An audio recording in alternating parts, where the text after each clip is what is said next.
Bonjour, j'avais envie aujourd'hui de parler de l'authenticité. Je pense que l'authenticité peut être vraiment une des causes du burn-out. Je me faisais cette réflexion aujourd'hui et puis j'ai essayé de sortir les points. C'est vrai que dans une des qualités que je me reconnais, c'est vraiment l'authenticité. J'ai vraiment l'impression que ça fait partie de mon identité. Je suis presque incapable de mentir. Certaines fois, ça m'a sauvée. D'autres fois, ça m'a créé des problèmes, peut-être. Mais en y repensant aujourd'hui, je me suis dit, tiens, en fait, ça peut être une source de pression interne très forte.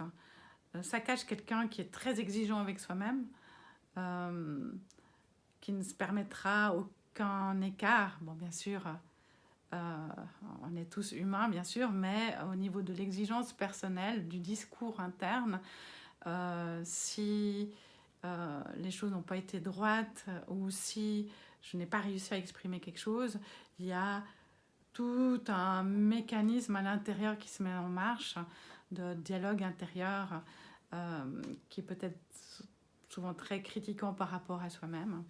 Donc c'est une pression d'exigence par rapport à soi-même. Euh, il y a aussi, du coup, cette exigence, elle se retrouve aussi chez les autres. Ce qu'on attend de nous, on l'attend des autres, et souvent, ce n'est pas le cas. Il y a, il y a du mensonge, il y a des gens qui fuient, qui ne font pas face à leurs responsabilités. Bon, ça fait partie de cette grande comédie humaine. Et lorsqu'on est fixé, que l'authenticité est tellement importante pour nous, euh, on va être très très déçu. C'est vrai que être idéaliste, c'est une forme d'idéalisme en fait, fait que c'est très beau comme ça dans les valeurs, mais dans la réalité, ça peut amener de nombreux stress dus à la déception. Souvent, on se rend compte que des fois, on va penser qu'on est un peu comme un extraterrestre sur cette terre. Euh, on arrive avec notre vérité, notre authenticité, et, en face, ce sont des masques. Euh, mais c'est là qu'on peut aussi questionner quelle est la vraie authenticité aussi. Bon, on pourrait partir sur écrire un ouvrage sur ça, je pense. Mais en, en général, comme ça, d'un coup, je vois qu'en fait, c'est beaucoup de pression interne. Euh, il pourrait y avoir aussi que en étant dans ce monde qui ne nous ressemble pas, on a besoin de se suradapter. Euh, donc on va être en résistance. La résistance, c'est du stress. On doit travailler dans une organisation, on est obligé de mettre un masque, alors que nous, on aimerait être authentique. D'un coup, on va se sentir très vite mal. Euh, Quand on n'arrive pas à faire la part des choses, quand on est dans une sorte d'idéalisme, euh, ça, ça se retourne contre nous, quoi. Il y a vraiment ce stress. Dans l'authenticité, on va aussi, en général, s'investir émotionnellement. Et ça, c'est vraiment la recette pour le burn-out. S'investir sans limite parce qu'on se donne en entier. Voilà, on confond peut-être que authenticité, il faut être toujours entier, entier, entier. Donc, on se donne en entier sans poser des limites. Et ça, c'est vraiment ce qui mène tout droit au burn-out. L'authenticité, c'est aussi une forme de vulnérabilité. Donc, il y a la vulnérabilité dans le bon sens du terme, mais il y a cette vulnérabilité qui est quand on est trop dans le trop. Euh, Ces personnes-là vont être des proies pour les personnes mal intentionnées. Une personne authentique qui veut voir que le monde sous l'angle de la vérité, même si elle n'est pas stupide, elle voudra croire aux mensonges des autres, en fait. Elle met un filtre sur les choses en se disant oui, mais je pense que tout le monde est capable d'être authentique. Et en voulant voir ça chez l'autre, quelque part, du coup, on n'est pas authentique avec soi-même, on se ment à soi-même. Donc oui, c'est un très... On pourrait écrire un ouvrage sur ça. Mais... Donc voilà, je me faisais vraiment cette réflexion-là. Oui, peut-être mon authenticité a été un facteur du burn-out que j'ai fait. Et c'est pour ça que je pense qu'il y a une autre forme d'authenticité. Alors bien sûr, on joue avec les mots. Un mot, chacun met un sens derrière ce mot. Et comme le mot amour aussi. Et c'est ça qu'il faut questionner. Qu'est-ce que c'est vraiment l'authenticité ? Je vous pose la question. Peut-être que ça fait du bien d'y réfléchir. Mais ouais, le dernier point que j'avais envie de mentionner, c'est que,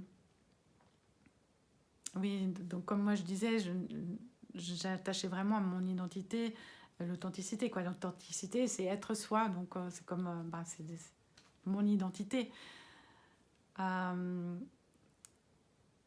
Mais qui suis-je moi en fait ? Qui est-ce que je crois être en fait ? Et est-ce que je crois être, est-ce vraiment moi ?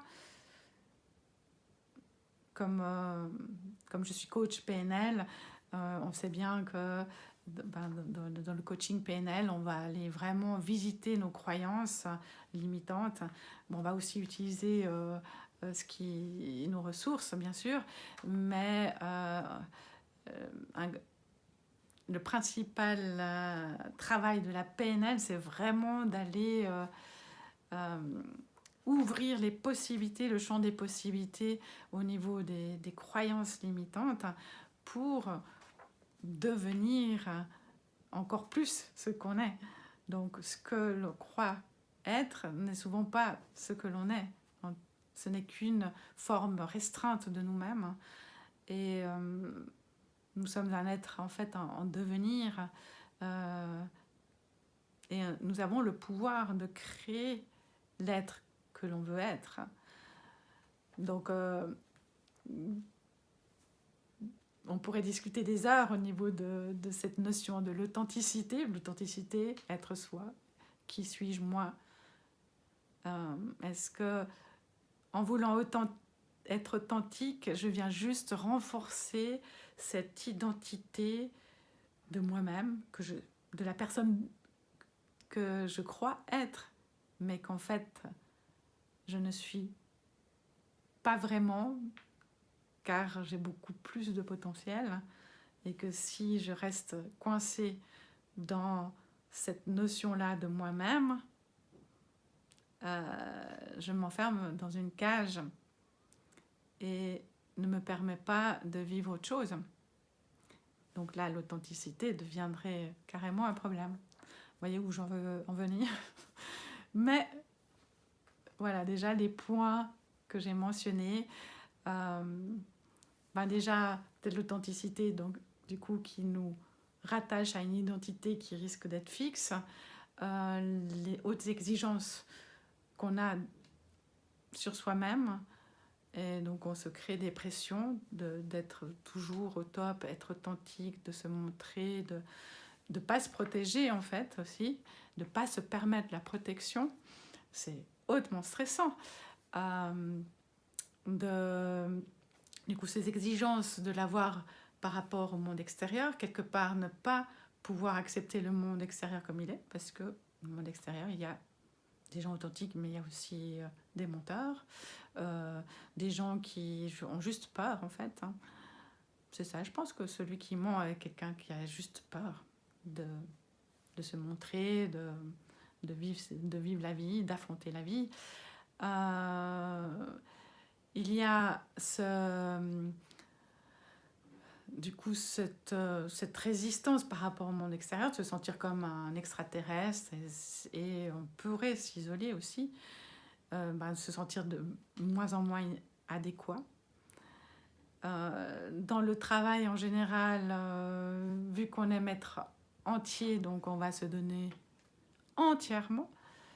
Et c'est là que ça cause problème, parce que lorsqu'on se donne entièrement à son travail, on commence à oublier de nourrir les autres parties de nous-mêmes. Et la vulnérabilité qui, en se montrant tout le temps, en se montrant trop, en ne choisissant pas des fois les personnes à qui on peut se montrer et à celles qu'il faut juste passer son chemin, on ouvre des possibilités à ce que certaines personnes nous manipulent. Donc voilà, j'ai vraiment ma conclusion sur l'authenticité. En y réfléchissant, je dis waouh, c'est un sacré chapitre. Voilà, je ne sais pas si certains d'entre vous se sentent concernés par cette réflexion. J'avais juste envie de la livrer. Et voilà, à une prochaine vidéo. Au revoir.